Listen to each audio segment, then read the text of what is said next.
Greetings, ladies and gentlemen, and welcome to the latest chapter of Ars Magica, taken from the subreddit HFY. All the relevant links are down below, and please like, comment, and subscribe like any good minion of the algorithm would do. And as always, I hope that you enjoy. Chapter 65. System Interlude by Neron. Speech by Stephen Wildersby, Mayor of Zekrom in his third year. It is with the greatest pride that I'm here before you today. Now, 1 year ago, in our fair town, our mayor left the town running away from the most recent of monster waves. Some went with him, but we stayed behind. Albeit, I stayed behind because I literally don't have legs. I figured that you'll laugh at that, so you might be wondering why I'm running as for mayor against Delvin, our resident blacksmith. In my eyes, and many of the townsfolk here, he's probably the better candidate. He's older than I am. His voice isn't a literal grater like mine, and he has a ton more experience dealing with people. But not like a literal ton like I am. So to get a little bit more serious here, what differentiates me from my candidates? It is just one simple fact. I cannot run away. Now, this might seem a bit obvious. I'm a boulder, after all. The point is, however, that I will be with you for my entire existence. Now, some of you might exactly be wondering, Stebrum, you're just a boulder. What can you do? Well, I'll tell you. Now, to give a better idea as to why I am a good fit, I might have to delve into the history of Hypatia for a bit. Yes, I know history is boring stuff. Just stick with me on this. Hypatia originally were just objects that gained enough energy to form a soul. Basically, the older an object is, the more likely it would develop a soul, that intelligence, and actually become a person. You all know that. However, the recent declaration of identity from the gods has changed that. Hypatia were changed on a fundamental level while directly acknowledging for the first time since the voice of the gods had come into power. In other words, it was a pretty big deal. Now you might be wondering, what exactly could have changed so much from just an acknowledgement that we exist? Well, I'll tell you. Hypatia cannot form new souls anymore. We now simply form a hole for existing souls to fit in. Yes, I hear your concerns. I am still Stebrum. However, I am also now Zeracus, long-dead king of a forgotten empire, with knowledge beyond the body that he inhabits. Now, if you elect me, I swear that I'll operate on three main components within my role. First is that I will never leave you, nor this town. It has housed me for my entire life, and it'll house me forevermore. Thus, I will protect it as much as I can, with the power of the voice of the gods has given me. The second is that I'll make this town grow. As it stands, there is not enough people here to keep this town going for another generation. I know, I should not bring it up, but it is simply a fact. Unless we get more people here, our way of life is simply die off in the middle of the wilderness, and I will be left completely alone, to weather against time and rain, until even I am reduced to rubble. I'm sorry, I did not mean to put that out there, but I feel like it is a necessary act. Now, I've yet to talk about the third reason I feel like I should be elected towards the position. It is not because I do not feel like it should be. It is because I do not know how you all would react to this. We need to go into the dungeon. I know it's not a popular opinion, but it must be done. As it stands, there is no one here with a high enough combat level to actively protect the village. We need to make sure that we're protected. Not by walls, defenses, or even by hiring rogue hunters. We need something personal, something effective, something such that we will no longer be afraid simply being here. We need protection. That's why I think I should be the mayor. That's why I think this town is in serious trouble. And that's why I know that Dalvin is not all prepared for what we need to do. Thank you for your time. The first thing that the automated uniform driving invention had noticed once they had caught up with the moving caravan was that the floor was no longer under any of them. At first, they were somewhat startled. They did not expect a sudden cave-in to occur, or for the earthquake to cause them to be sent towards the very bowels of the earth. However, that was all it was for them. Just a startle. Basically, no matter what would occur, they were quite confident that they would survive it. They had been made of Egaloy Ultimate Alloy Mesh after all.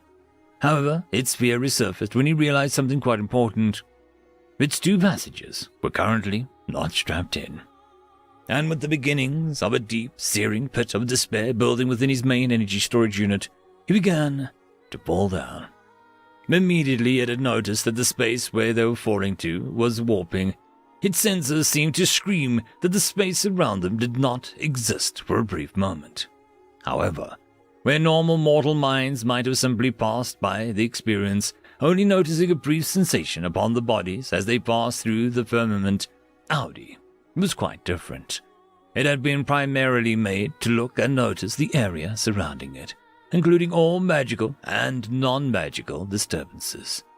So when its senses literally told it that there was nothing around it, here they could not touch anything or see anything except the rolling of the undulating black, it went into the biggest panic of its life. It had long since decided that sensation, like sight and touch, were great things it could ever experience, and the possibility that they had been taken away from it had left it fighting for control over its shattering worldview. Never before had this happened, and it was quite certain that this was all that ever would happen. Even in the darkness of the night clouded their vision, its magic senses still gave a grotesque picture of the world, and now they had even finally failed it. For what seemed like an eternity, it was stuck within the endless void, trying to voice its thoughts for the first time, that it could think to do so, and screaming for something, anything to change. And just like that, it had popped back into reality. Its passengers were missing from the inside, sprawled out along the top of its frame, passed out from the experience. And the area where they had molded around it, Audi could tell that they were just simply too big for the space that they were trying to be put in.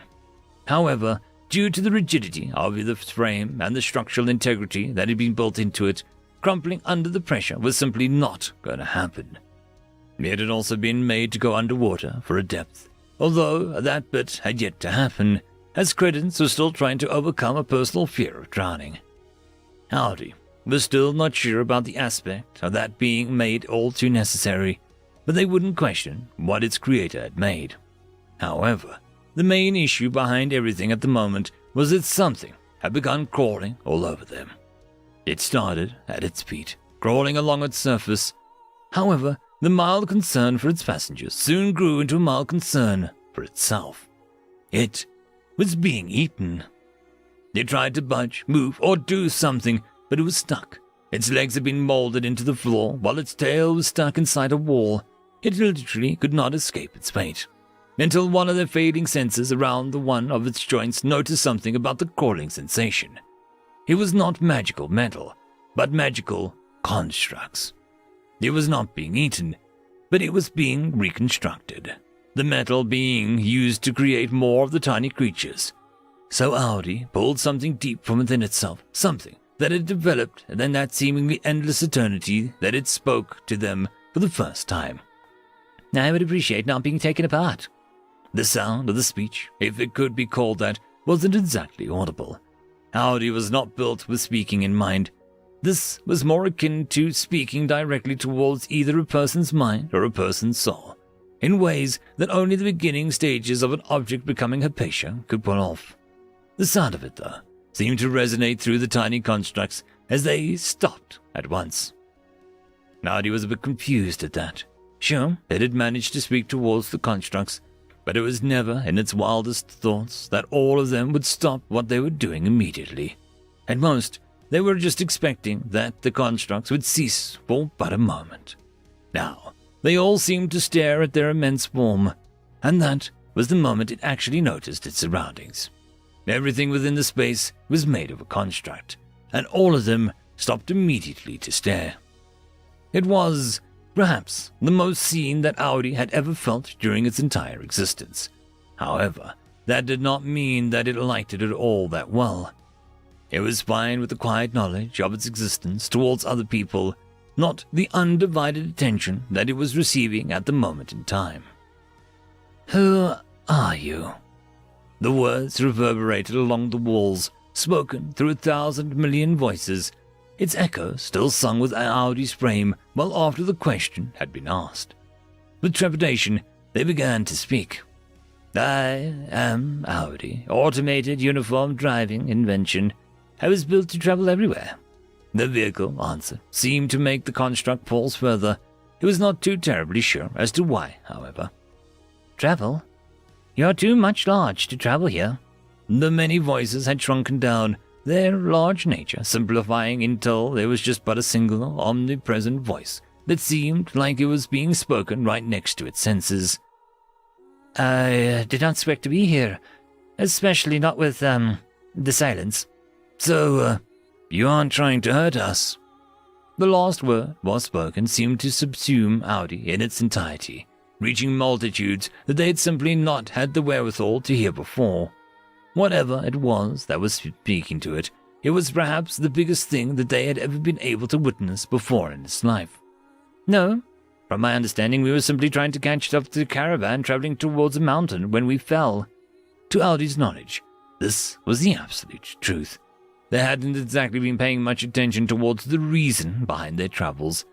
They'd been more focused on the trail that they were traveling and the landscape passing by them.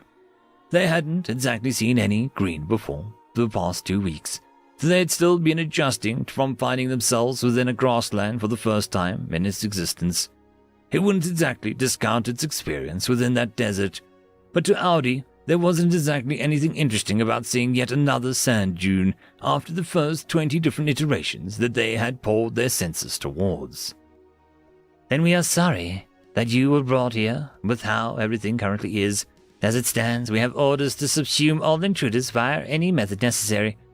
However, with your story, it sounds like you are not intruders, but unexpected guests due to the sudden increase in our available area. Please wait while we converse with our creator.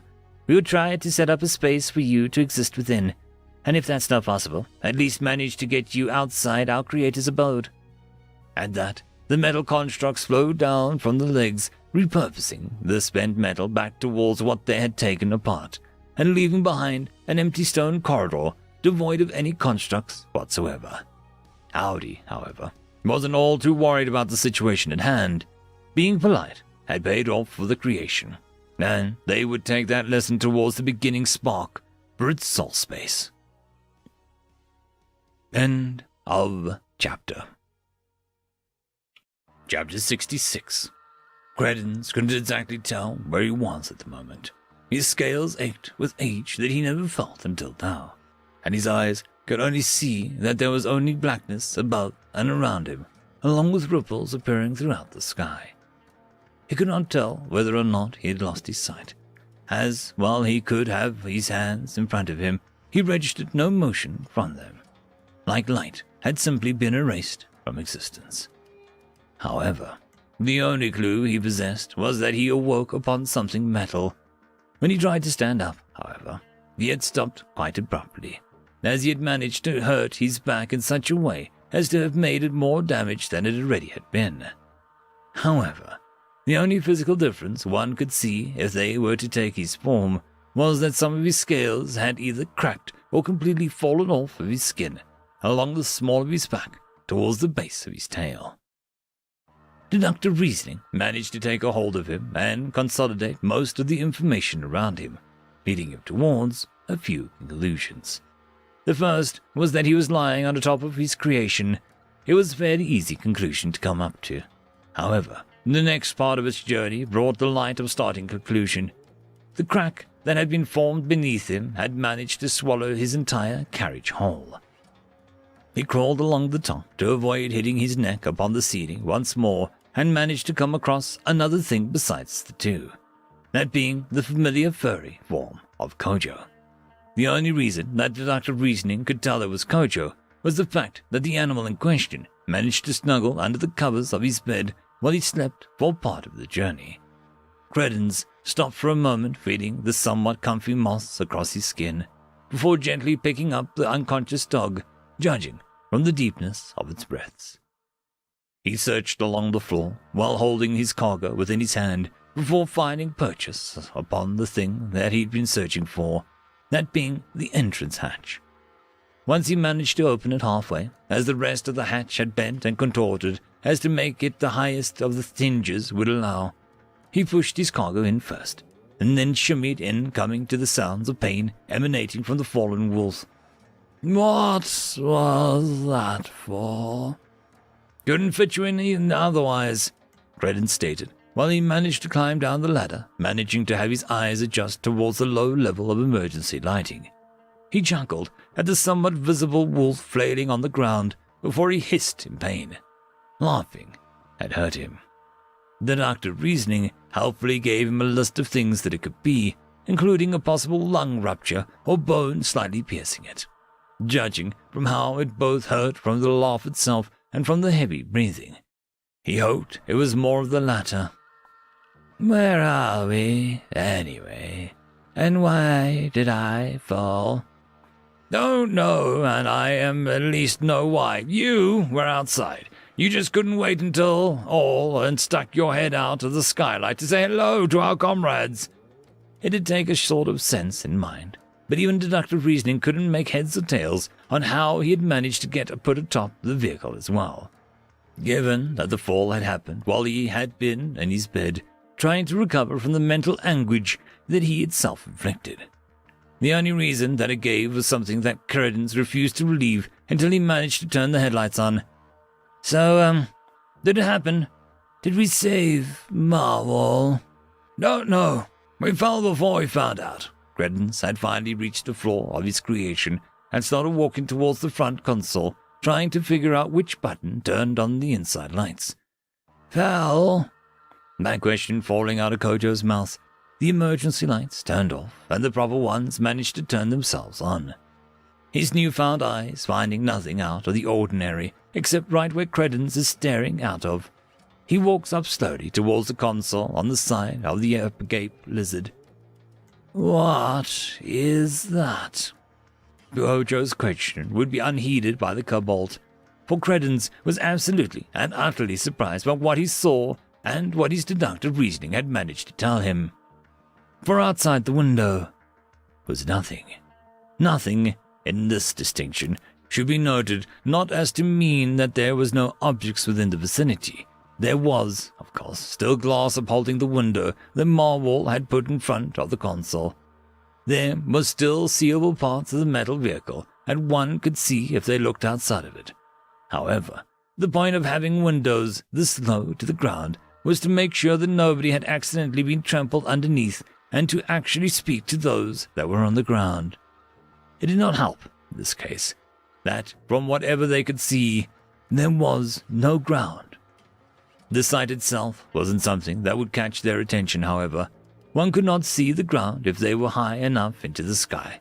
For those lucky few having access to either wings or airships, this was different, in the sense that the space itself was twisting and warping before them, almost singing in twisting chords, giving a voice towards resonance that things here did not possess.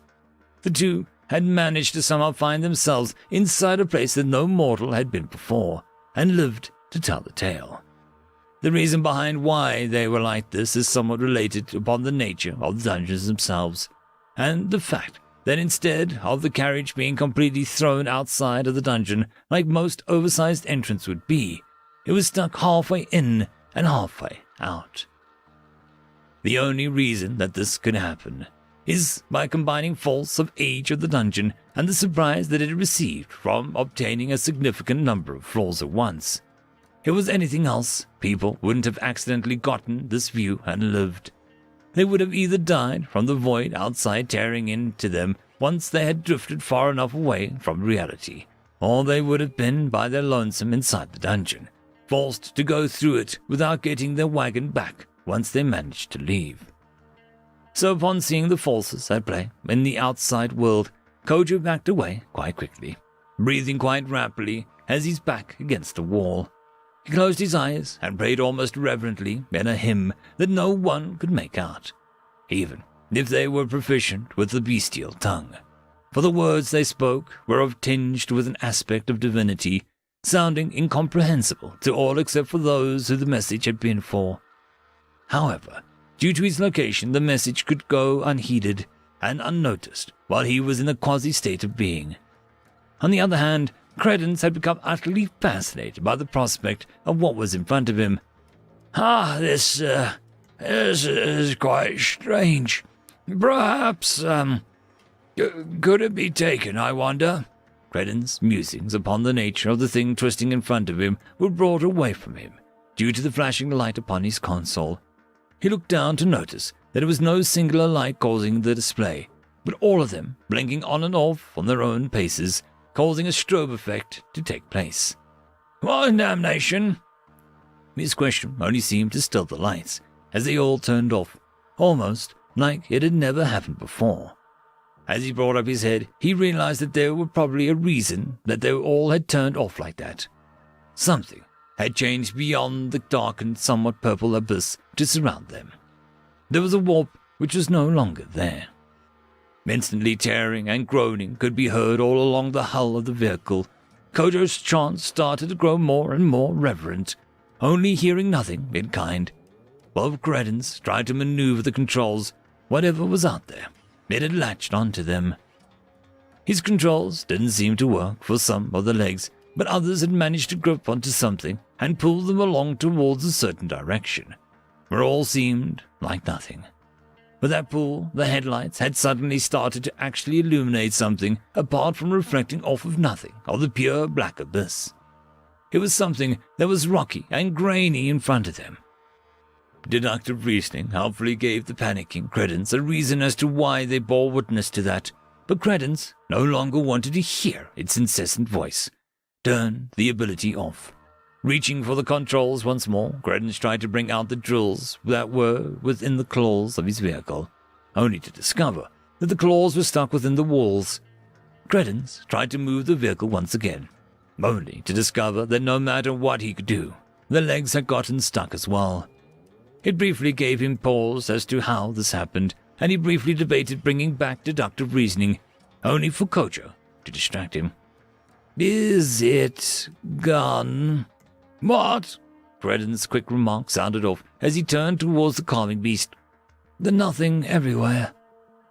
Is it gone? You of all people know what it is. Credence's incredulous stare seemed to bore into the crumpled form of the once proud wolf. No, that's just the first thing that popped into my head when I looked at it. When I looked at it, I just called it void. The words seemed to reverberate with a tone that struck true to all who heard it, as often true names within the Opticon often do.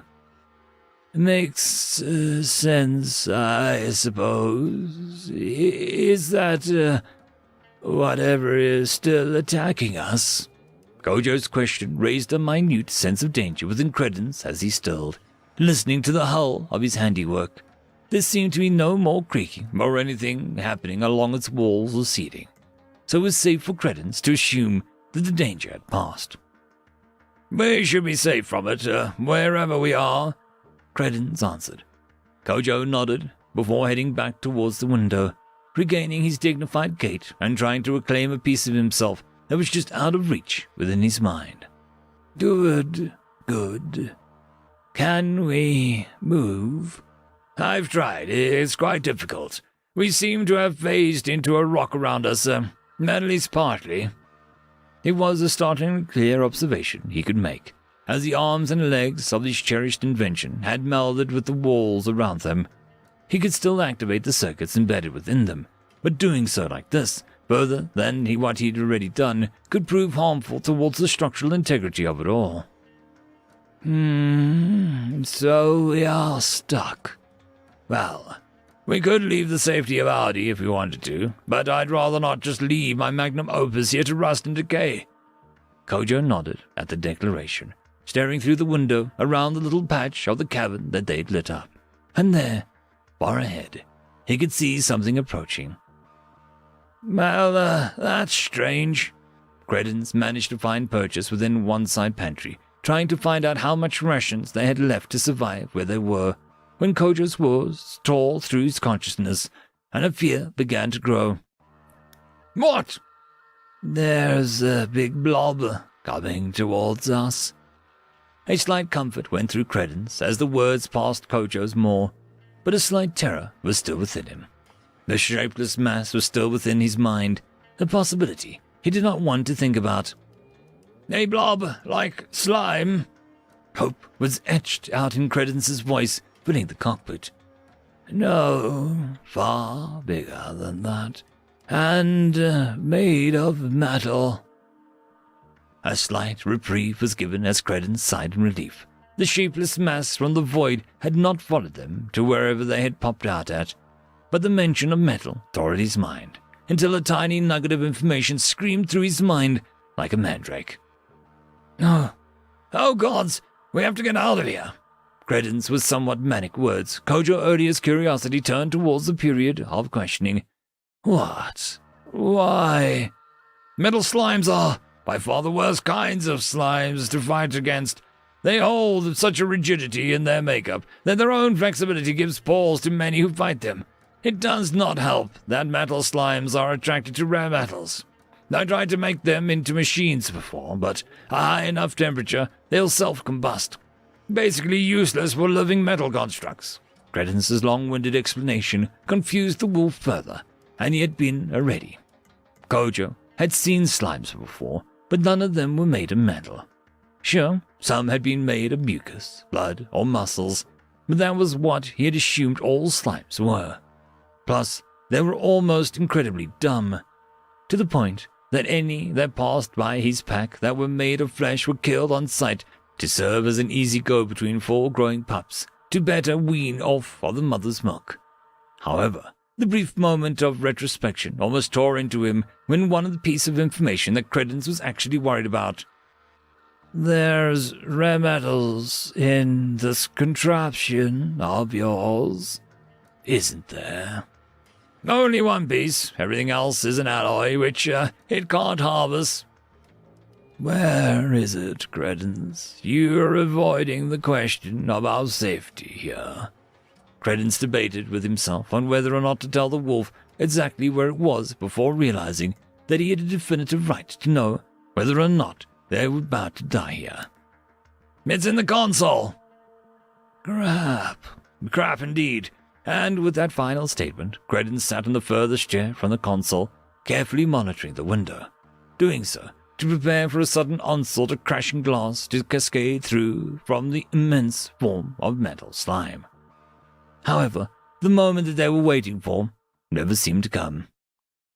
Why is it just sitting there? Kojo's question filled the air like a miasma, showcasing her unknowable nature of the enemy before it. At least, unknowable in Kojo's experience. It also was bothering him slightly how the slime was just sitting there, outside of the definitive lights of the contraption that he was in. He could be figuring out how to get to us. Slimes are notoriously lazy monsters, so it's probably trying to figure out if it can get to the metal without expending too much effort. Credence stated, still wary towards the possibility of fighting a foe of gargantuan mass. Both he and Kojo stared at the thing, but it only wobbled from side to side. To them, it was almost like it was whistling a tune only it could hear. Then, as sudden as it had done so, it stopped within the center of the light beams, seemingly content to stay put.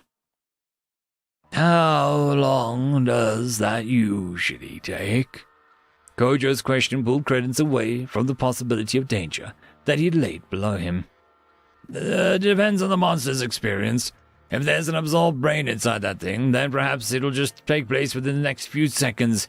If there isn't... He stopped speaking, waiting for the thing to make a move. However, there was still no reaction from that thing. Okay, fine then. It'll probably take an hour before it decides to actually harm the... That was when the slime acted. However, what both of them expected did not come to pass, and they could only stare in confusion at what was transpiring. The slime did not jump towards the glass, but instead seemed to almost flow away from itself, stretching itself around their immediate area, covering the entirety of the tube bite and their method of transportation in seconds. They could only see the wall that had formed in front of them, so they prepared for anything that could happen. Perhaps in spite of that, though, the only thing that happened was the slime beginning to rapidly change colors, emitting light in their immediate area brighter than their headlights, growing to an almost blind them. Then, as suddenly as it occurred, the flashing stopped and the metal fell away. In place of the rocky enclave they had been in, they were now within a different setting entirely, almost conducted of wooden forest groves, lit up in the distance by unknown light sources, coming to a gentle orange. Flowers of all shapes and sizes seemed to be sprung in a circle around them, letting manna flies surround them in a gentle, soft dance. For the sky was lit from blindingly bright blue sun. The only respite was the trees' leaves which surrounded them. This, of course, brought a brief bout of confusion to occur amongst the both of them, albeit for either of them it was of slightly different nature. "No!" Both of their voices sounded out, reverberating within the metal cockpit before slowly losing tone and echo. However, it only took a second for one of them to actually voice their surprise beyond a simple exclamation. What happened?" Gojo's question drew the side glance from Credence as he was staring at something outside of the window off towards the side. "We just got teleported," Credence answered curtly, his attention brought back towards the outside world. Gojo took a bit to pass through the word's understanding that was provided to him before responding. "Yes, I think I understand that word. You don't sound surprised by it." Credence nodded his head as he gestured vaguely around him in a manic air. "Yes, teleportation isn't that hard to conjure up, given enough effort into runic circles. Given that the metal slime seemed to have formed a sphere around us, it would probably make an effort way easier." His arms were once again brought back to his side, while one of his hands laid upon the glass.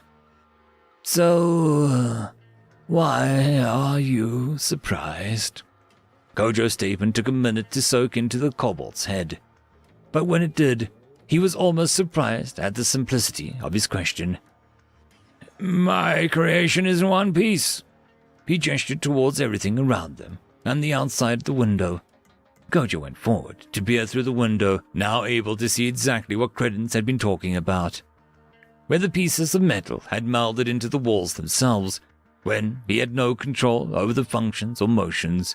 The parts themselves looked like they hadn't been touched from all of the things that had happened besides a little metal warping along one of the claws, perhaps from when he tried to bring out the drills inside of them.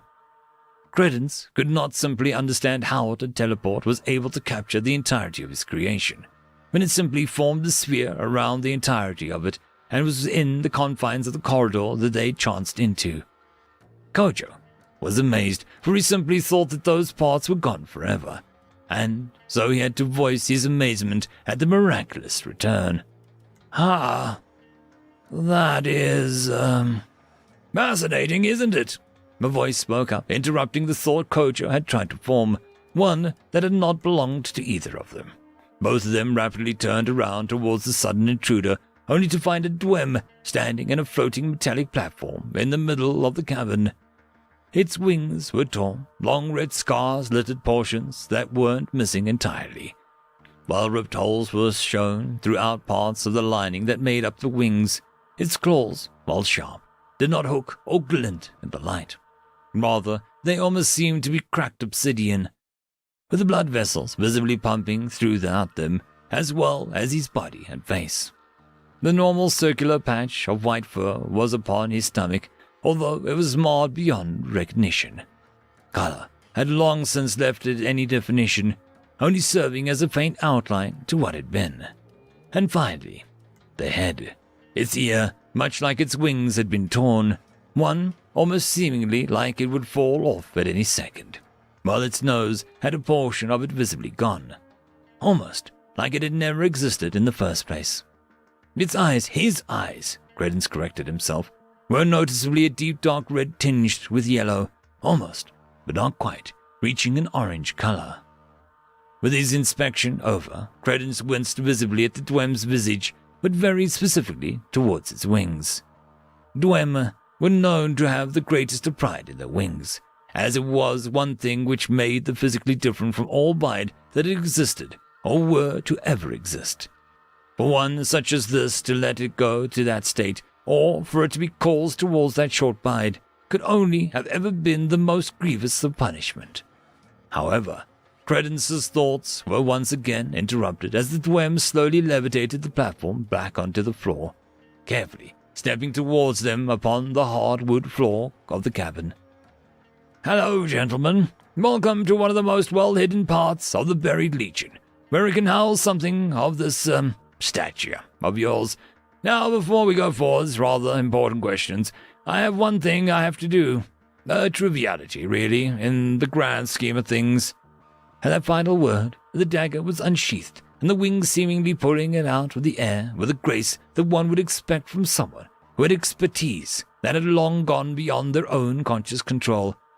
"An inspection of your skills." End of chapter. The algorithm reckons you should be watching this video next, and I recommend that you should be always watching my video. So, click with energy! And yes, clicking that does help the channel. Thank you very much. I just want to give a quick thanks to the Tier 5 patrons and channel members: Alithia, Barky, Fudic Yol, Cam Maxwell, Caspar Arnholtz, White Van 420, Lord Asrakal, Arcalian, and Oakfield.